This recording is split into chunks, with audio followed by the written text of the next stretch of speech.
Persatuan Islam, Persatuan Islam, Persatuan Islam.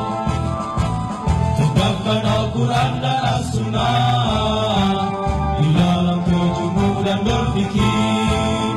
Tahayul bid'ah hurafat di muka bumi, muncullah Persatuan Islam. Tahayul bid'ah hurafat di muka bumi, muncullah Persatuan Islam. Persatuan Islam, Persatuan Islam.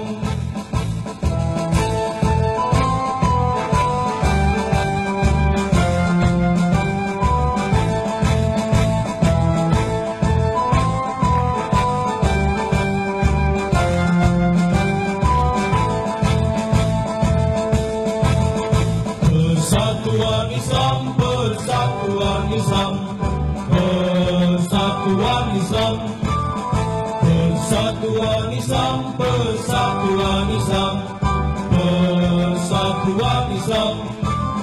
Hidupkan, hidupkan Persatuan Islam. Tegakkan Al-Quran dan As-Sunnah. Lanjutkan perjuangan Rasul. Alhamdulillahi ala ni'amihi az-zahirah wal batinah, qadiman wa hadithan. Ashhadu an la ilaha illallah wahdahu la syarikalah, wa ashhadu anna Muhammadan abduhu wa rasuluh allazi la nabiyya ba'da amma ba'du. Hadirin ikhwatu iman rahimakumullah, jamaah Persis TV yang dirahmati oleh Allah Subhanahu wa Ta'ala. Sebagaimana yang telah kita maklumi bersama, bahwasanya setiap kaum mempunyai hari raya, dan begitu pula umat Islam mempunyai hari raya tersendiri yang berbeda dengan kaum yang lainnya. Salah satunya tiada lain yaitu dengan adanya Idul Fitri dan Idul Adha. Maka perayaan hari raya tidak semata-mata merayakan, tetapi harus ada unsur-unsur kebaikan, harus ada unsur-unsur ibadah di dalamnya.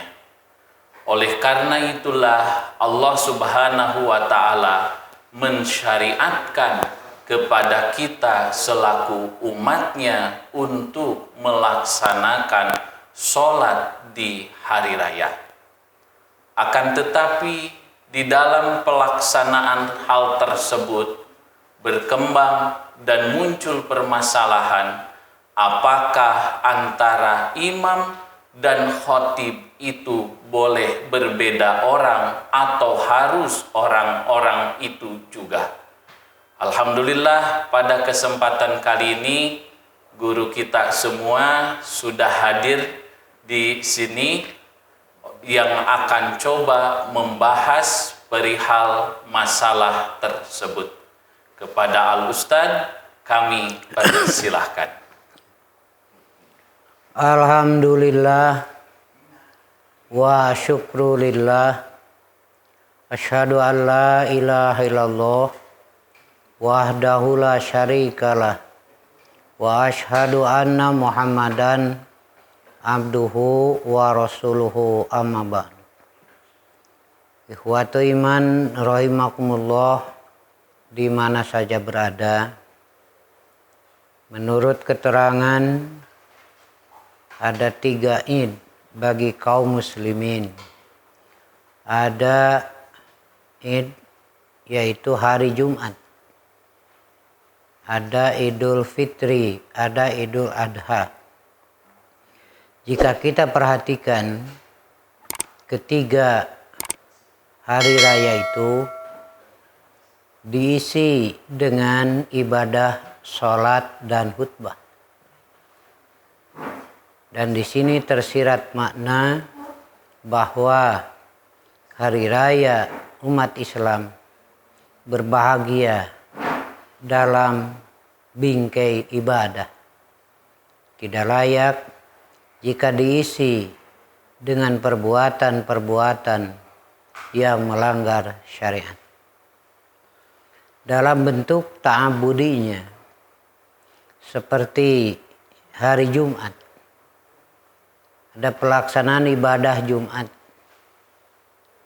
yang dimulai dengan khutbah dengan cara yang berbeda dengan khutbah yang lain, yaitu dilaksanakan 2 kali, diselang dengan duduk, kemudian khutbah lagi, lalu dilaksanakan sholat berjamaah. Jadi khutbah duluan, lalu sholat berjamaah. Dalam pelaksanaan Idul Fitri, Idul Adha, di sini juga ada khutbah, ada sholat. Tetapi dalam pelaksanaan Idul Fitri dimulai dengan sholat. Setelah sholat baru berkhutbah. Dan tidak diselang duduk dalam khutbahnya. Begitu juga dalam pelaksanaan Idul Adha, dilaksanakan sholat dahulu, setelah sholat lalu berkhutbah. Inilah keterangan-keterangan yang kita dapatkan bagaimana pelaksanaan Rasulullah Shallallahu Alaihi Wasallam dalam yang 3 ini. Jika kita perhatikan keterangan-keterangannya, di situ bertumpu pada ungkapan wal imam yakhtubu. Imam berkhutbah. Ada beberapa keterangan yang kita kutip. Di situ ada ungkapan wal imamu yakhtubu. Dan imamlah yang berkhutbah itu. Dan ini dilaksanakan oleh Rasulullah Shallallahu Alaihi Wasallam. Beliau berkhutbah, beliau juga menjadi imam. Tidak diganti oleh yang lain. Muncul pertanyaan, siapa kira-kira sahabat yang mengganti, yang mau menjadi orang yang mengimami jika khutbah Rasulullah, kemudian sahabatnya menjadi imam? Tidak akan ada sahabat yang sanggup untuk berdiri pada makom Rasulullah.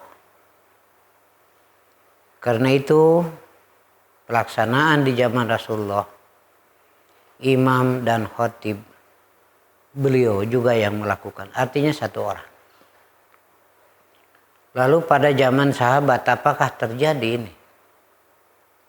Setelah kita ungkap keterangan-keterangan, tidak kita dapatkan berbeda antara imam dan khatib di zaman sahabat juga. Maka dari pelaksanaan Rasulullah ini, kita berpegang pada kaidah al-aslu fi af'alin Nabi sallallahu alaihi wasallam al-iktida'u. Asal dalam pekerjaan Nabi sallallahu alaihi wasallam al-iktida'u, diikuti.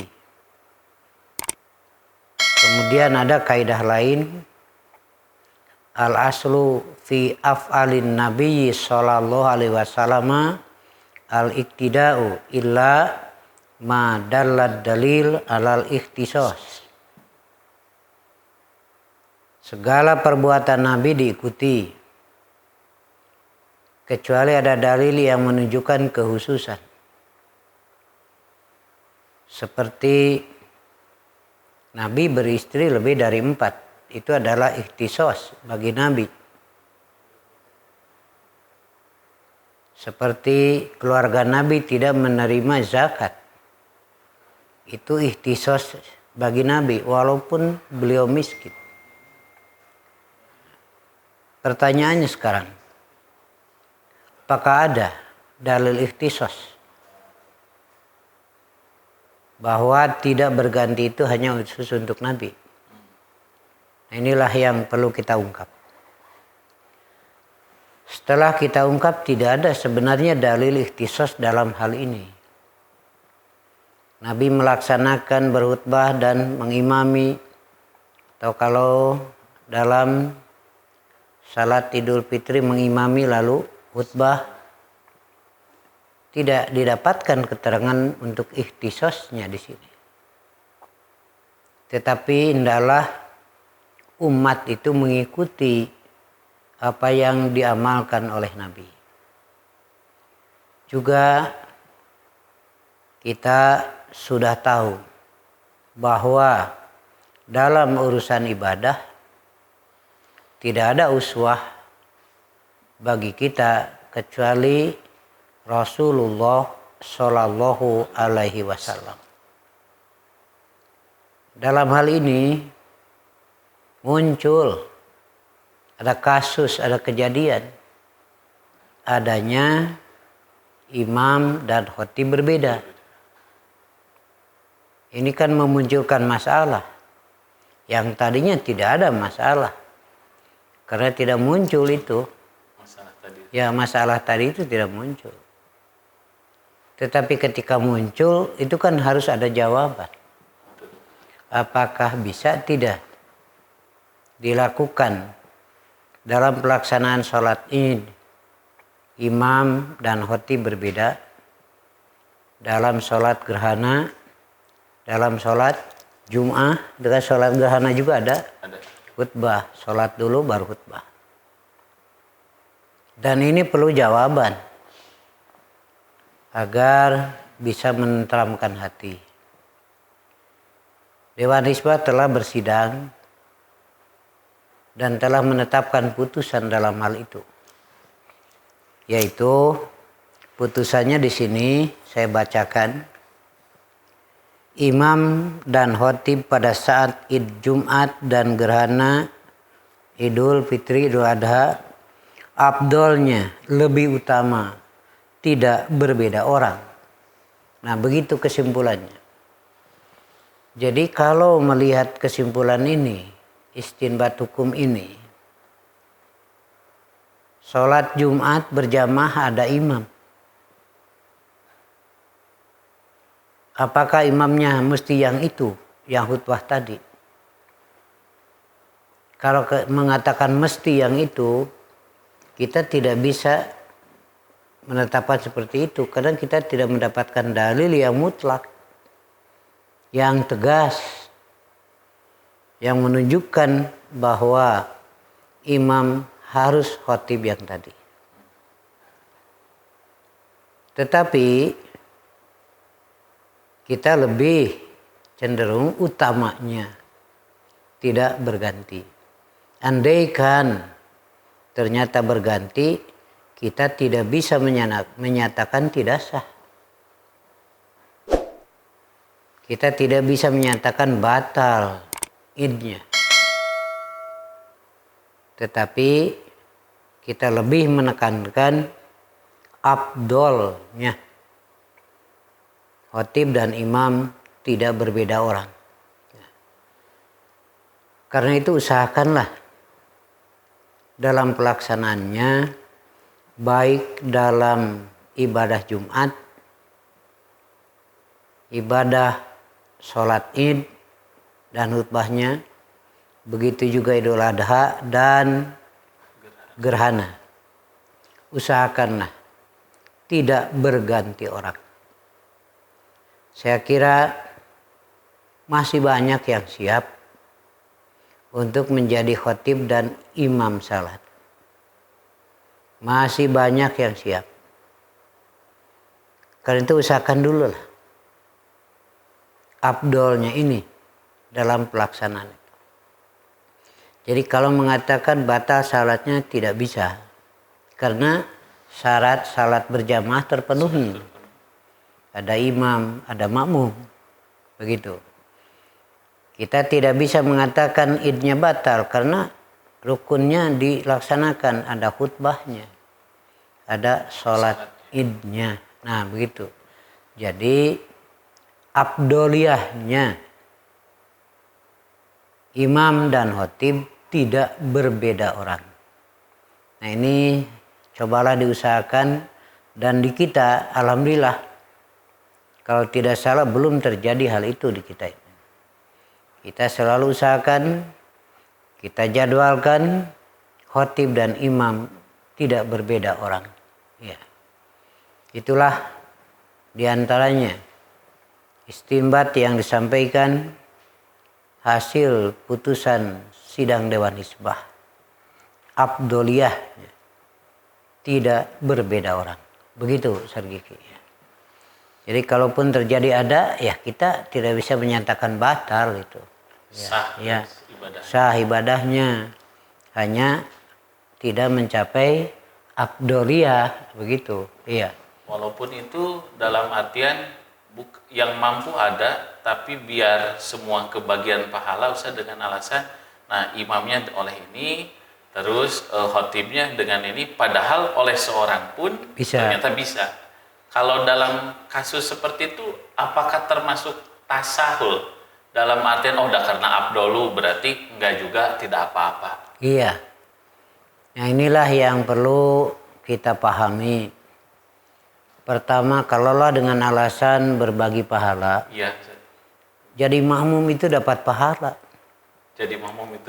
Iya, selama ia melaksanakan tugas sebagaimana mestinya sebagai makmum. Jangan beranggapan bahwa makmum tidak dapat pahala. Atau imam lebih besar pahalanya, tidak ada keterangan itu. Jadi imam benar dapat pahala, makmum benar dapat pahala. Malah ada jika imam salah tapi makmum tetap melaksanakan aturan yang benarnya. Salahnya itu bagi imam, sedangkan bagi makmum tetap mendapat pahalanya. Satu, jadi itu. Jadi kalau ada istilah pembagian pahala tidak tepat saya kira.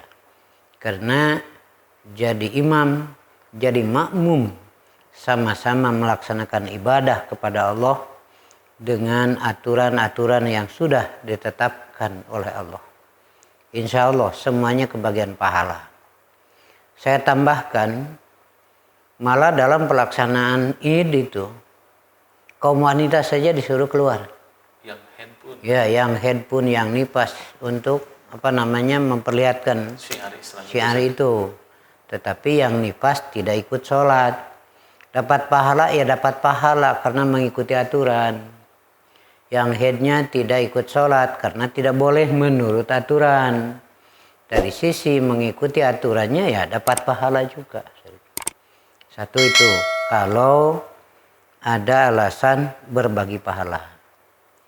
Kemudian alasan yang kedua, bisa saja mungkin karena yang mampu menjadi imam itu banyak, yang mampu berkhutbah pun banyak, lalu berbagi dalam hal itu. Jika pembagian itu dasarnya duniawiyah, saya kira tidak tepat. Yang tepat adalah al-iqtida. Al-iqtida itu sepeninggal Nabi SAW di zaman sahabat kan tidak terjadi. Ya. Betul. Padahal para sahabat mampu, banyak yang jadi imam, jadi khotib, ya. Tetapi dalam hal ini pelaksanaannya adalah sebagaimana yang dicontohkan oleh Rasulullah. Beliau menjadi khotib, beliau menjadi imam dalam sholat Jumat. Dalam sholat Id beliau menjadi imam, beliau juga menjadi khotib. Nah inilah yang dicontohkan oleh Rasulullah. Karena itu kita ambil istinbat afdoliyah. Kenapa? Sebab kalau menyalahkan rukunnya terpenuhi. Jadi kita tidak bisa menyalahkan, apalagi menganggap tidak sah. Karena rukun yang di sholat Idul Adha, Idul Fitri itu terpenuhi itu. Hanya berbeda orang ketika menjadi imam dan khotib. Sementara kaidah menyatakan apabila rukun dan syarat terpenuhi, maka itu adalah sah, sahih, begitu. Nah, dari situlah kita hanya mengistinbat afdoliyah sebaiknya. Lalu tadi ada pertanyaan muncul, kadang orang jadi tasahul. Tasahul itu menganggap enteng, ringan. Karena afdol. Ya, Gak apa-apa lah, beda juga. Karena gak apa-apa, iya. Nah itulah. Justru kita didorong afdolnya dulu. Diusahakan. Banyak ini ibadah-ibadah yang ada nilai afdolnya. Seperti afdolus sholatil mar'i fi baitihi ilal maktubah. Seutama-utama sholat seorang laki-laki di rumahnya, kecuali sholat wajib. Kejar dulu ini, begitu afdoliyah ini. Tidak akan ada ungkapan afdoliyah kecuali bahwa itu lebih bagus, kecuali bahwa itu lebih baik. Karena itu usahakan dulu yang ini. Jika memang perlu atau ada alasan yang kuat untuk berbeda, kita tidak bisa menyalahkan. Tetapi jangan tasahul yang tadi. Sebelumnya saja sudah dibagi tugas, begitu. Yang ini kelihatannya saya tidak bisa menyalahkan. Hanya tidak berupaya mencapai afdaliyah. Bisa saja ini dianggap tasahul nantinya. Iya. Begitu Ustaz Kiki ya. Dan ini mestinya menjadi catatan bagi kita lah, bahwa keutamaan-keutamaan yang ditetapkan oleh Allah sebaiknya kita usahakan untuk mencapainya. Tuh. Jangan lebih dulu atau duluan menyatakan biarlah tidak dapat keutamaan juga. Nah ini kurang baik sebenarnya pikiran seperti itu. Jadi ya kejar dulu lah itu ya. Sekarang itu trennya seperti tadi, karena sunat ini udah gak apa-apa, udah dari awal saja dibedakan. Ya justru itulah tasahul juga Ustaz. Iya. Jadi ta'amuk tidak boleh, takalub tidak boleh, dan tasahul pun tidak boleh. Ya kita lurus, usahakan berusaha sesuai dengan Nabi. Dan jika ada hal-hal yang diberi peluang tetapi keutamaan masih juga diungkapkan, maka kejar dulu keutamaan. Andaikan tidak bisa, ya bolehlah yang tidak utama tapi sah dalam pelaksanaannya. Ya, jadi saya tidak begitu memberi peluang dalam hal ini. Pelaksanaan sholat id dan khotibnya dengan berbeda orang. Begitu. Jadi kelihatannya Dewan Nisbah pun tidak memberi peluang untuk itu. Tetapi mesti ada putusan hukumnya andaikan terjadi.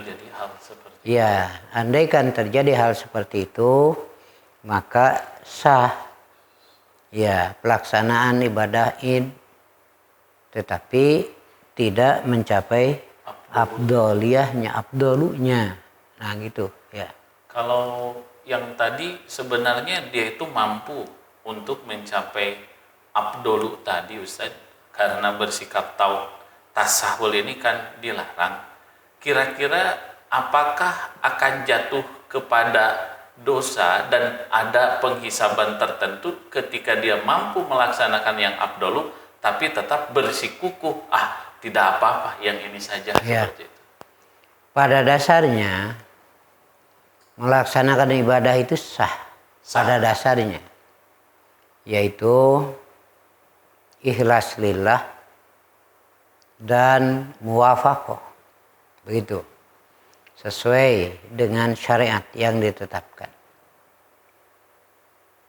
Kemudian ada dorongan, ada yang disebut fadilah,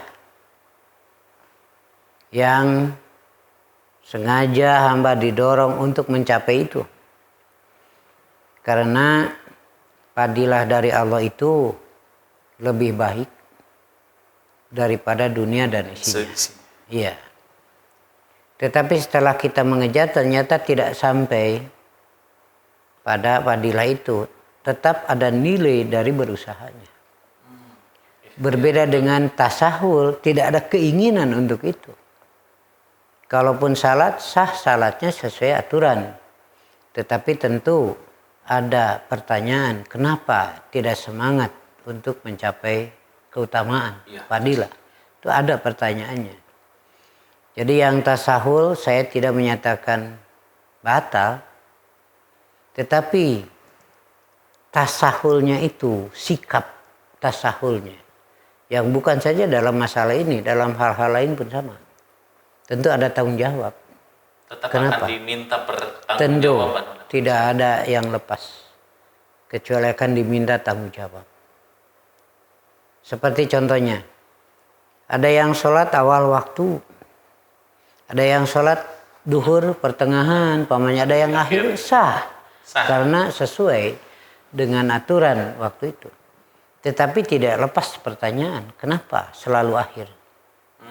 Nah, ini kan muncul juga pertanyaan, apakah memang karena ada keperluan sehingga salatnya mesti akhir? Atau memang ada unsur kesengajaan, biarlah berakhir juga, hampir akhir juga karena sah. Pada ini, waktunya. nah yang penting pada waktunya. Nah di sini kan ada nilai dari sikap tasahul dan tidaknya, ya. Nah, perlu juga kita bacakan keterangan lain bahwa pertama Quran, sari'u ila magfiratim min rabbikum wa jannah. Itu satu. Kemudian yang kedua, bersegeralah beramal soleh. Badiru bil a'malis solihat.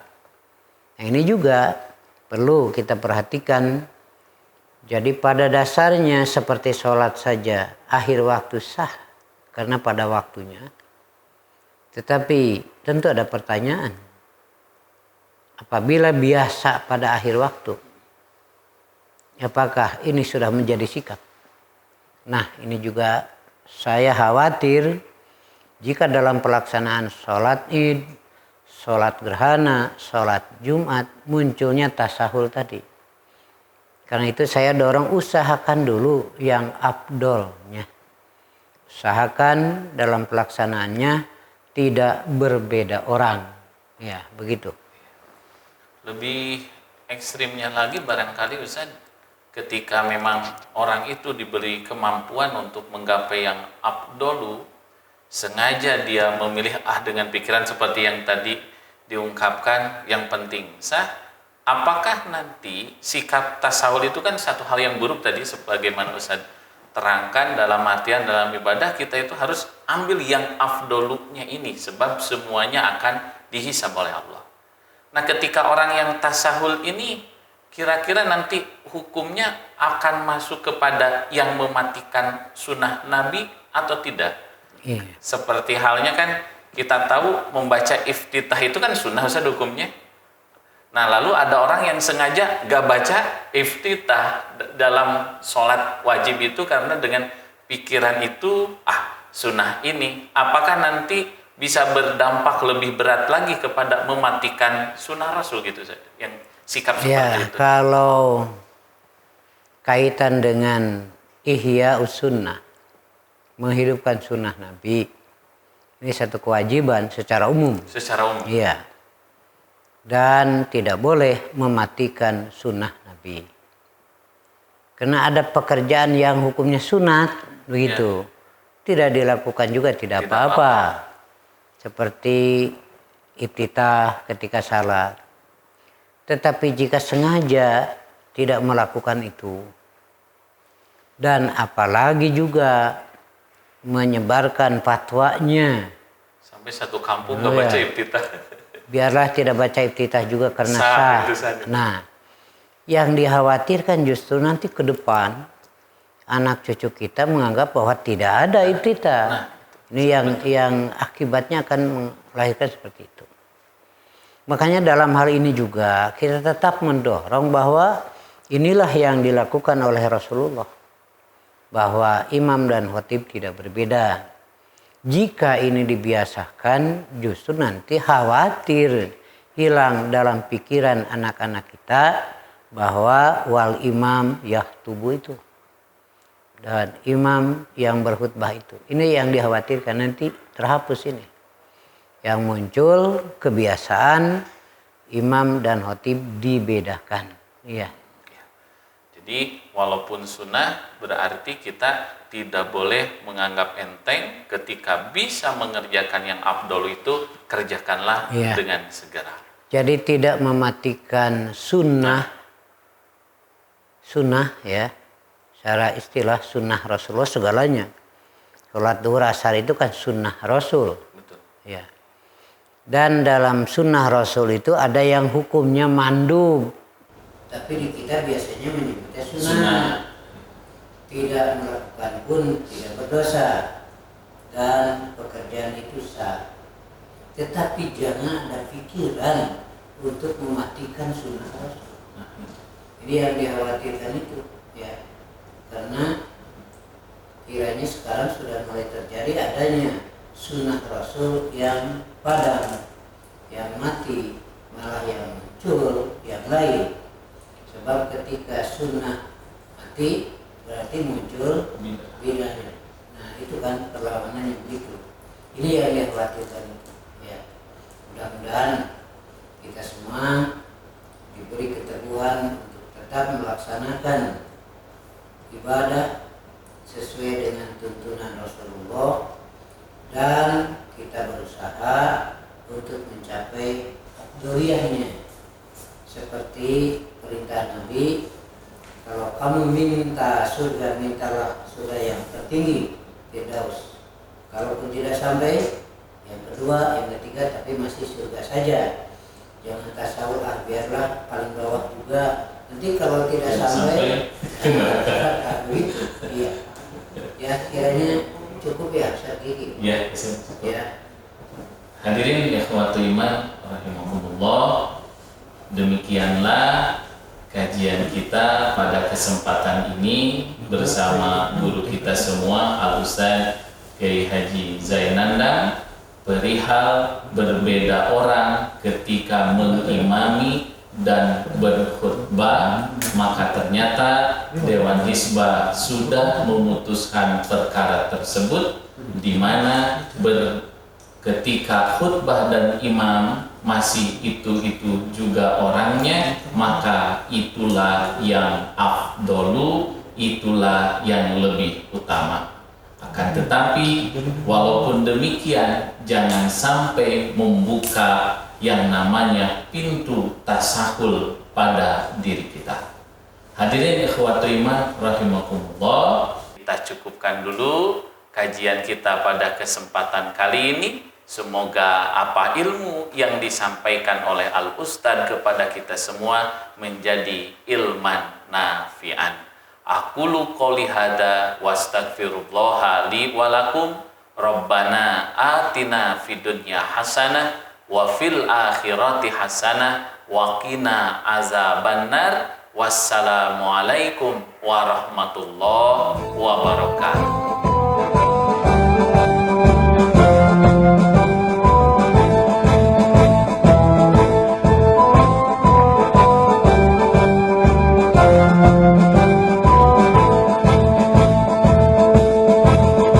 Persatuan Islam, persatuan Islam, persatuan Islam, persatuan Islam, persatuan Islam, persatuan Islam.